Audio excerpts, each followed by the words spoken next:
Les amis, bonjour, bonsoir à toutes et à tous. J'espère que vous êtes en forme, hein. On va débriefer ensemble ce troisième épisode des auditions à l'aveugle de The Voice. Alors je m'excuse d'ores et déjà pour ma voix qui est catastrophique. J'étais à Fon quasiment il y a encore quelques heures. La veille, je l'étais complètement. Donc c'est déjà un miracle que je puisse vous parler parce que ma voix elle est dans un état catastrophique. Mais voilà, il y a plein de choses à dire et je tenais absolument à faire ce débrief pour vous et avec vous. Et on n'hésite pas à discuter ensemble dans les commentaires, hein. N'oubliez pas, lâchez vos commentaires au fur et à mesure. Je vais vous poser 2 questions pour vous inciter à réagir tout de suite et à avoir votre avis qui est très important. N'oubliez pas le pouce, évidemment, levez. Arrachez-moi ce bouton pouce, levez les pouces vers le haut, comme ça, eh bien, ça booste le référencement de la vidéo. Et puis, n'hésitez pas à vous abonner également à cette chaîne. Merci à toutes et à tous de la rejoindre semaine après semaine. Alors, avant de commencer avec ce prime, ma foi, très éclectique, comme on dirait, j'ai 2 questions à vous poser et je vous donne ma réponse en même temps. Je ne veux pas vous orienter, répondez en votre âme et conscience comme je vais essayer de le faire. La première question que je vais vous poser donc avant de faire le débrief performance par performance, c'est quel talent vous a le plus bluffé ce soir? Pour ma part, donc j'hésite entre Iris, donc qui est passé au tout début, et le Corse marseillais Odem qui m'a vraiment bluffé. Vraiment, allez, on va dire quel talent, ça peut être au pluriel. Hein. Donc je dirais les deux pour moi. C'est vraiment Iris et Odem. Et puis deuxième question que j'ai envie de vous poser ce soir, c'est parmi les chanteurs non sauvés, qui auriez-vous sauvé, les amis?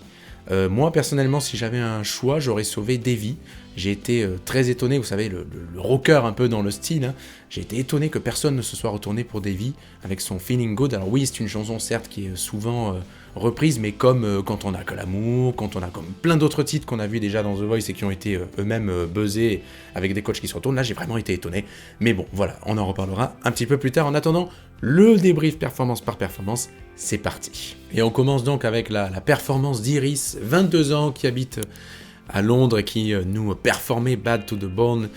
Une voix puissante, hein. Moi, je ne sais pas si vous avez la référence, mais moi j'ai rapidement comparé sa voix à celle de Carrie Underwood, que j'ai eu l'honneur de voir sur scène aux US, la seule prestation que j'ai eu l'honneur de voir en solo, hein, aux US, et c'est une chanteuse donc un peu country, pop rock américaine, très connue, quasiment inconnue en France, enfin peu connue en France, mais qui a une voix incroyable. Et moi j'ai comparé un peu sa voix à Iris, à celle de Carrie Underwood. Tout le monde se retourne donc là, sauf Zazie, Big Flo et Oli qui bloquent Mika.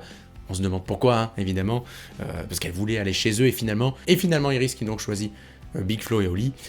C'est leur première véritable voix, leur voix très puissante, hein, je trouve, dans ce casting, et c'est une bonne trouvaille pour Big Flo et Oli. Deuxième performance, celle de Cyril, 43 ans, entrepreneur dans le bâtiment, donc il nous venait de Toulouse.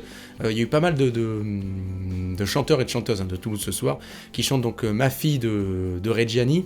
Du bon niveau, une bonne voix, mais il n'y a pas eu le truc, il n'y a pas eu la petite magie, la petite étincelle dans les yeux, les oreilles enfin surtout dans les oreilles du coup des coachs. Moi j'ai trouvé que c'était bien. De là à part se retourner, je ne sais pas. On va dire potentiellement il y avait quelque chose, mais au vu des performances restantes ce soir, je me dis que finalement c'est assez logique, mais quand même Cyril a fait une super perf, et si on s'était retourné, ça n'aurait pas été volé du tout. Voilà, et il n'a pas été repêché. Troisième performance donc les amis, c'est celle d'Adnae, 30 ans donc, qui nous vient de Poissy, mais qui vit au Mozambique, hein, qui est donc ingénieur naval. Ça a fait débat, positivement bien entendu, et qui reprenait Voilà de Barbara Pravi, magnifique chanson, hein, évidemment, de Voilà, sublimée dans l'interprétation par son interprète original à Barbara Pravi, deuxième de l'Eurovision, on était à ça, hein, de gagner, et Zazie qui se retourne la première, ça chante très bien, puis Vianney qui se retourne, puis ensuite Mika et Big Flo et Oli, super voix, de la variation chez Adnae. Après, pour moi, perso, j'ai trouvé que par moments, ça criait un peu trop de manière inutile. Je veux dire, elle était top dans sa performance, mais pour moi, elle n'avait pas besoin de prouver, de crier pour montrer ses capacités, son talent. C'était pas nécessaire, en fait. Donc, l'interprétation était un peu cassée pour moi, et le message passait moins, mais elle a une super voix, et je suis pas du tout étonné qu'elle ait été choisie Adnae, qui voulait choisir Mika, mais qui choisit aussi Big Flo et Oli.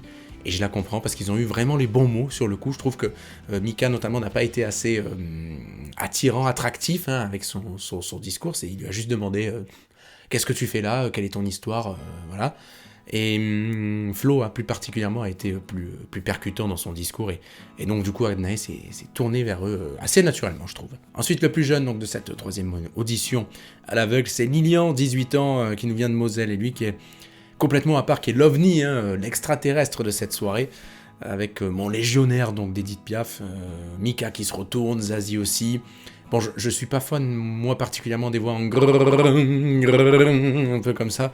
Je suis pas des voix un peu d'époque, je suis pas particulièrement fan, hein. Je me projette un peu en me disant, est-ce que t'aimerais le voir au Dôme, à Marseille, à l'Accor Hotel, à Bercy et tout, à Paris? Et je me dis globalement non personnellement, mais je peux comprendre qu'il y a un style. Après, à voir ce que ça donne aussi sur un autre style, sur d'autres chansons.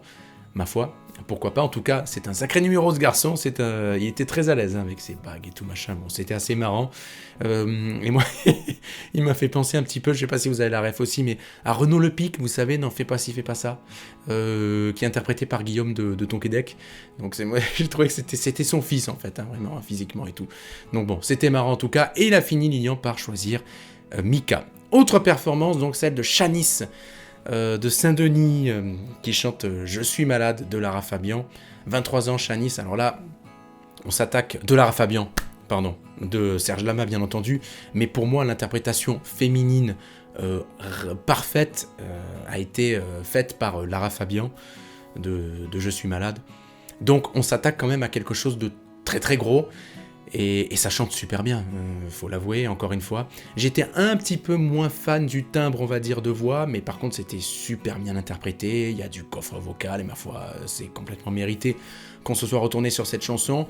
Big Flo et Oli qui super bloquent Vianney parce qu'ils sentaient venir le coup, et elle choisit finalement Zazie, Shanice, voilà, qui poursuit son aventure avec une très belle interprétation donc de Je suis malade. Performance suivante, celle de Okali. Okali qui nous vient de Pourquignac, donc qui est artiste musicienne déjà. Okali qui a 40 ans. Son mari qui l'accompagnait donc à la guitare. Il y avait aussi un de ses proches qui l'accompagnait, enfin un des membres de son band, hein, j'imagine, de son groupe, qui était à la batterie. Donc Okali qui a une histoire, on l'a compris, un peu particulière, qui a été amputée d'une jambe, et donc qui nous livre une performance très étonnante de Hey Now de London Grammar.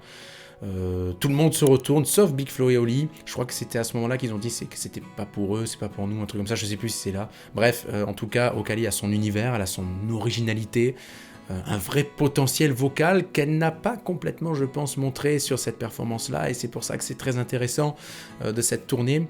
Elle a repris la deuxième partie de la chanson donc dans un dialecte camerounais, et il y a une vraie douceur dans sa voix parlée, mais même chantée, quand même, il y a une voix plus grave, plus puissante, mais il y a quand même une certaine douceur et une vraie maîtrise vocale, évidemment, qui se dégage, et donc bravo à elle pour cette performance, et je suis pas étonné qu'elle ait été choisie. Ensuite, on avait Andri, donc, qui reprend Flamme de Juliette Armanet, Andri qui venait aussi de Toulouse, donc, qui n'a pas été choisie, personne ne s'est retourné, elle n'a pas été repêchée non plus par Camille, et je ne suis pas étonné parce que, même si là aussi, il y avait quand même un potentiel vocal, tout ça, j'ai trouvé que c'était quand même assez plat, et que c'est un très mauvais choix de chanson.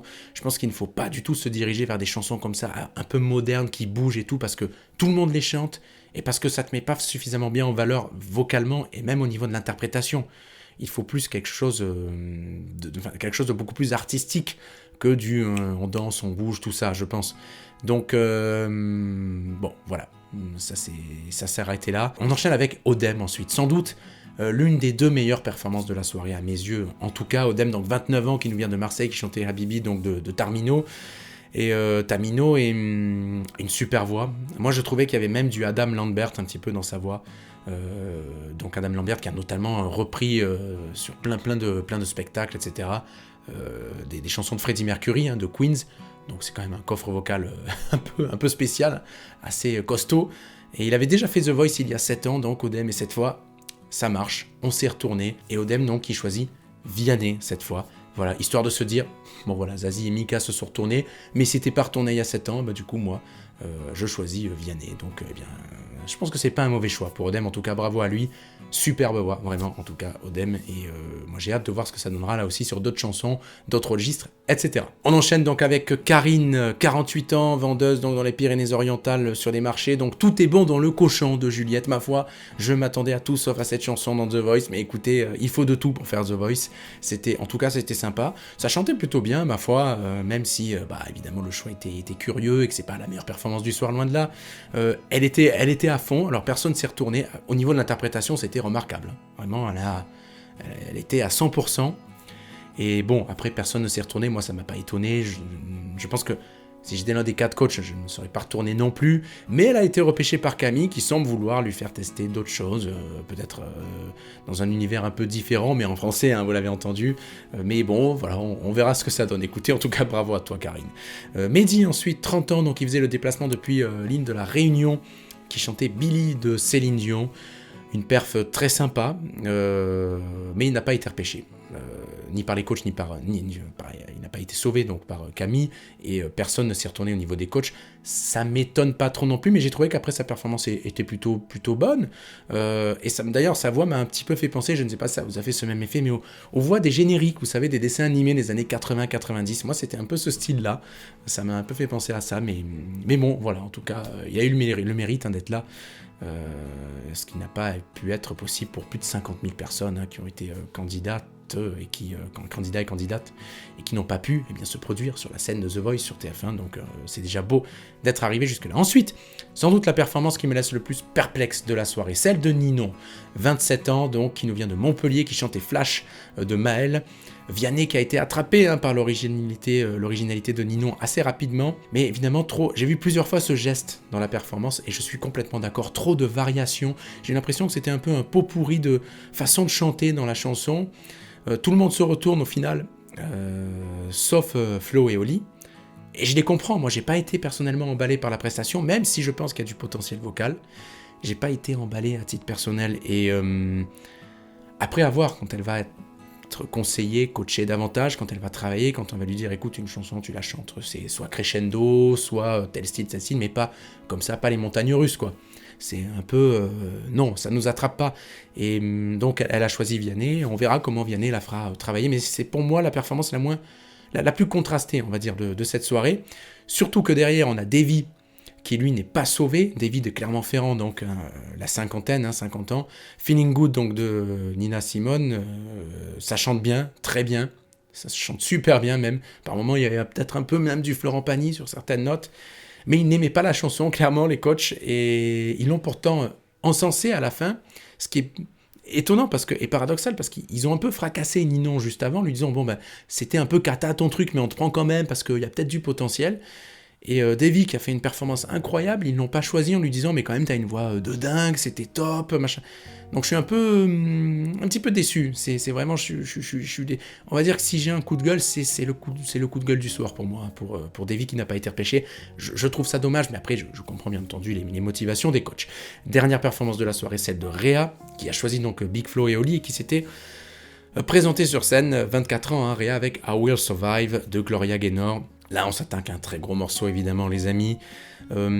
C'était une interprétation originale. Moi, au début, je me suis dit, ah ouais, putain, elle a du coffre et tout. Au final, à la fin, moins, parce qu'elle n'est pas montée très très haut. C'était plus interprété dans un style vocal assez puissant, mais façon R&B un peu, que ce soit dans le chant ou dans la gestuelle, d'ailleurs. Et moi, ça m'a moins attrapé, même si j'ai trouvé que c'était une bonne performance.